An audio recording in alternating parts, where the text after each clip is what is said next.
کہ آپ مغربی تعلیم حاصل کریں گے، کیونکہ اس نے انڈینس کو انسلاو کیا ہے. تو کافی آپ کو کیا لگے گا کہ ویسٹ کو کافی چامڈ بائی دا ویسٹ، ہر کوئی چیز جو ہے آپ اپریشیٹ کرنے لگ جائیں گے جو ویسٹ سے آئیں گے. انڈین ایجوکیشن جو ہے، انڈینس ایجوکیٹ ان دیس انسٹیٹیوشنز، یعنی ان تعلیمی اداروں میں جو ہندوستانی تعلیم سے فارغ ہو کر آئیں گے، تو وہ برٹش رول کے فیور میں ہوں گے. وہ چاہنے لگیں گے برٹش رول کو، کہ وہ یہی چاہیں گے کہ یہاں پر انگریزی حکومت بنے رہے. اور مہاتما گاندھی اور باقی جو نیشنلسٹ لیڈرز تھے وہ یہاں سے انگریزی حکومت کو ختم کرنا چاہتے تھے. تو مہاتما گاندھی ایک اس قسم کی ایک تعلیم چاہتی تھے کہ جس کی وجہ سے انڈینس جو ہے وہ جو اپنا sense of dignity and self respect ہے اس کو دوبارہ سے، جو سیلف ریسپیکٹ ہے اور جو عزت ہے، جو کھوئی ہوئی عزت ہے، جو وقار ہے، اسے واپس لا سکے. اس قسم کی تعلیم چاہتے تھے.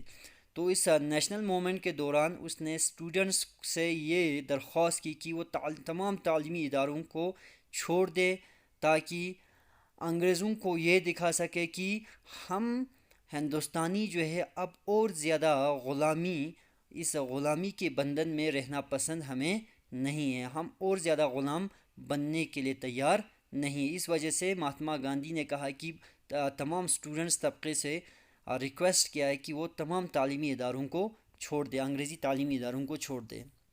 مہاتما گاندھی کو یہ احساس ہوتا ہے کہ انڈین لینگویج جو ہے وہ میڈیم آف ٹیچنگ ہونی چاہیے، یعنی ہندوستان کے اندر جس قسم کی بھی تعلیم یہاں پر دیا جائے گا، وہ اس کا جو میڈیم آف ٹیچنگ جو ہوگا، میڈیم آف انسٹرکشن جو ہوگا، وہ ہندوستانی لینگویجز ہونی چاہیے، نہ کہ انگلش.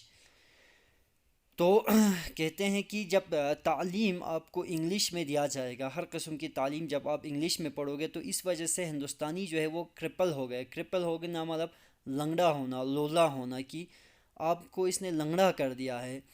تو اپنے ہی سوشل سراؤنڈنگ سے آپ کو کافی دور کر دیا ہے، اور اپنے ہی زمین کے اندر اس انگلش نے ہمیں کیا بنا دیا ہے، ہمیں اپنے ہی ملک کے اندر، اپنے ہی زمینوں کے اندر ہمیں پرایا بنا دیا ہے. تو ایک فورن ٹنگ جب آپ ایک باہر سے آئے ہوئے جب آپ بھاشا بولو گے، لوکل کلچر کے خلاف کہو گے، English educated did not know how to relate to the masses. تو کہتے ہیں کہ جو انگریزی تعلیم حاصل کر کے یہاں آئے ہیں، انہیں یہ بھی نہیں معلوم کہ کس طرح اپنے لوکل لوگوں کے ساتھ پیش آنا ہے.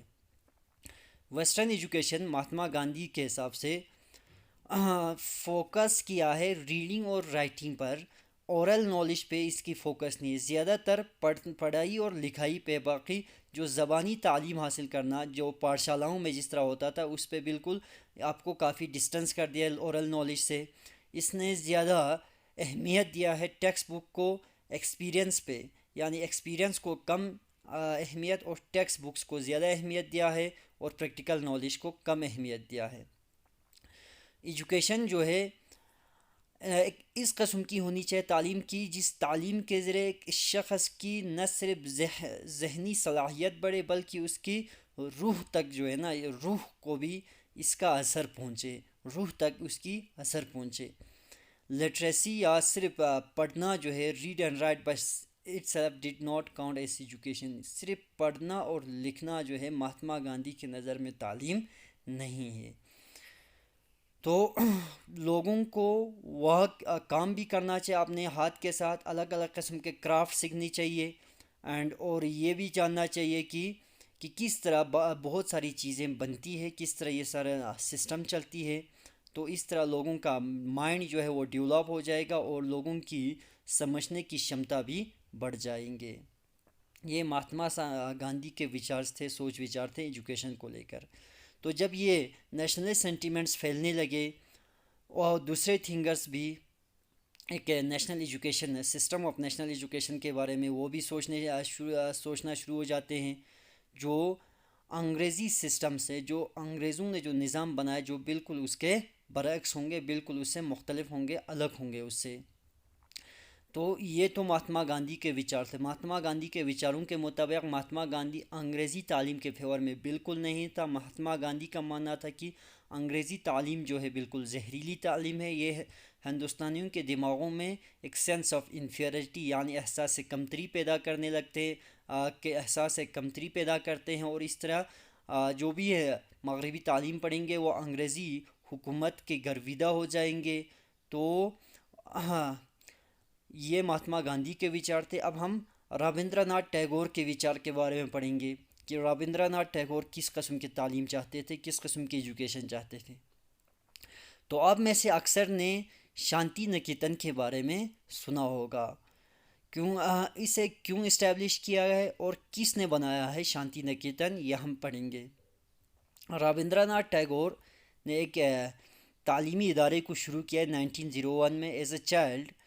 تو جب وہ بچہ تھا بہت چھوٹا، اس سمے رابندر ناتھ ٹیگور کو اسکول جانا بالکل پسند نہیں تھا۔ وہ اسکول جانے سے نفرت کرتا تھا۔ اسے اسکول جو ہے بالکل سفوکیٹنگ اور اوپریسو لگتا تھا، ایک قسم کا ظالمانہ اور سفوکیٹ ہونا، مطلب جہاں آپ صحیح سے سانس نہیں لے پاتے، دم گھٹنا، سفوکیٹ ہونا مطلب دم، جہاں آپ کے دم گھٹنے لگ جاتے ہیں، یعنی اسکول جانا اسے اس قسم کے فیلنگس اسکول جانے سے رابندر ناتھ ٹیگور کو پیدا ہوتا تھا۔ دا اسکول تو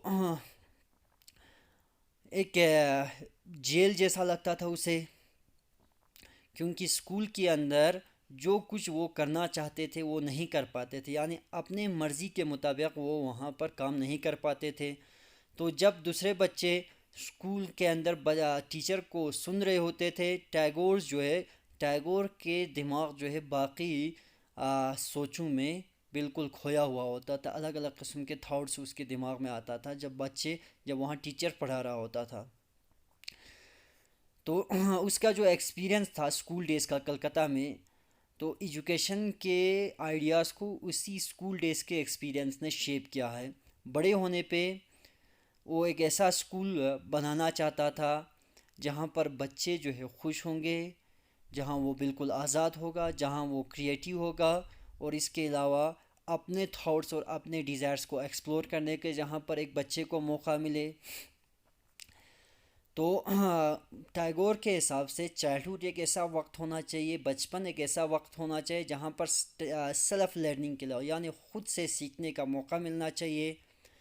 اس اسکول سسٹم کے جو سخت ڈسپلن اور سخت جو ریجڈ سسٹم ہوتا ہے اس سے بالکل دور جو انگریزوں نے جو سسٹم بنایا تھا، یعنی ٹیگور ایک قسم سے ہم کہہ سکتے ہیں کہ ایک سائڈ سے کہ ٹیگور جو ہے وہ پاٹھشالہ سسٹم، بالکل فلیکسیبلٹی چاہتا تھا یہ اسکولس کے اندر، وہ ڈسپلنس اور اسٹرکٹ رولس کے بالکل خلاف تھا۔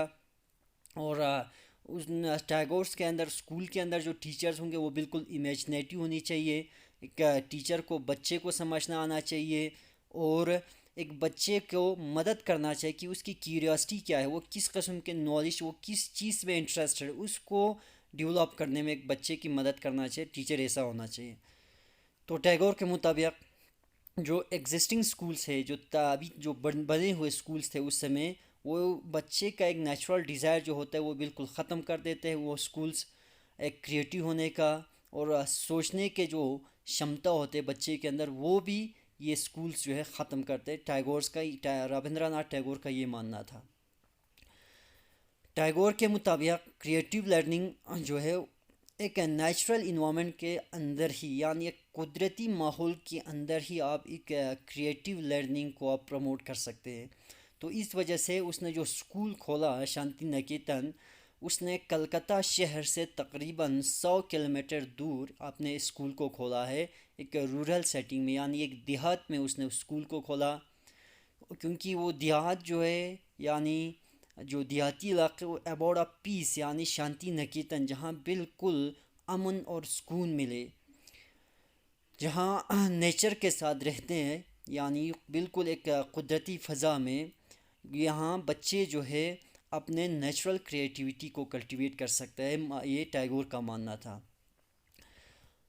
تو بہت سارے ایسے طریقوں سے ہم کہہ سکتے ہیں کہ ٹیگور اور مہاتما گاندھی کے جو تھاٹس تھے ایجوکیشن کو لے کر وہ بالکل سیم تھے، کچھ ڈفرینسز بھی تھے۔ گاندھی جو ہے وہ ویسٹرن ایجوکیشن کے بالکل خلاف تھے، اور ویسٹ والوں کے جو مشینس اور ٹیکنالوجی کو ورشپ کرنا، اس کا پوجا کرنا، اس کے بالکل خلاف تھے۔ تو ٹیگور جو ہے دوسرے سائڈ پہ وہ ویسٹرن ایجوکیشن کو انڈین ٹریڈیشن کے ساتھ بالکل کمبائن کرنا چاہتا تھا. یعنی جو کچھ ویسٹ میں اچھا ہے اور جو کچھ انڈین ٹریڈیشنس میں ابھی تک جو انڈین سسٹم تھا اس میں جو اچھے ہیں ان دونوں کو کمبائن کرنا چاہتا تھا. تو اس نے زور دیا کہ شانتی نکیتن میں جو اسکول اس نے کھولا تھا 100 کلومیٹر دور، وہاں پر سائنس اور ٹیکنالوجی کو پڑھانے پہ بھی زور دیا ہے، اور اس کے ساتھ ساتھ آرٹ، میوزک اور ڈانس بھی اس نے سکھایا ہے بچوں کو شانتی نکیتن میں. تو بہت سارے انڈیویجولس اور تھنکرز جو ہے بہت سارے جو ہے وہ اسی میں سوچ وچار کر رہا تھا کہ کس طرح کا سسٹم آف نیشنل ایجوکیشن جو ہے اسے ہم کس طرح بنائیں گے. کچھ چینج جو ہے انگریزوں کے بنائے ہوئے سسٹم میں چینج لانا چاہتا تھا کچھ لوگ. اور وہ لوگ یہ بھی چاہتے تھے کہ اس سسٹم کو جو ہے تھوڑی بہت چینج کر کے زیادہ سے زیادہ لوگوں تک پہنچایا جائے. اور کچھ ایسے لوگ بھی تھے جو بالکل الٹرنیٹیو سسٹمز کے، یعنی بالکل اس کو چینج کر کے اس کی جگہ پر نئے سسٹمز لائے جائے.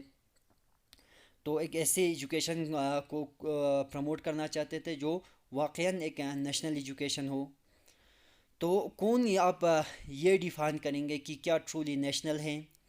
تو یہ جو ڈیبیٹ ہے کہ نیشنل ایجوکیشن کس طرح ہونی چاہیے، یہ آگے چلتا رہا، یہ ختم نہیں ہوا. یہ بحث مباحثہ کہ ہمارا نیشنل ایجوکیشن کس قسم کا ہونا چاہیے، کیا وہی ہونا چاہیے جو انگریزوں نے بنایا، یا اس کے علاوہ ایک اور الٹرنیٹیو لائیں گے کہ انگریزوں کے اس سسٹم کو ختم کر کے ہم اپنا ایک نیشنل ایجوکیشن لائیں گے. تو نیشنل ایجوکیشن لائیں گے تو کس قسم کی ایجوکیشن کو ہم نیشنل کہیں گے؟ یہ بحث مباحثہ ختم نہیں ہوا ہے، آزادی کے بعد بھی یہ بحث چلتا رہا ہے. تو اس طرح ہمارا یہ جو چیپٹر ہے سویلائزنگ دی نیٹو ایجوکیٹنگ دی نیشن، یہ ختم ہو جاتا ہے. تو انشاءاللہ نیکسٹ جو ہے اس میں ہم ایک اور چیپٹر سٹارٹ کریں گے.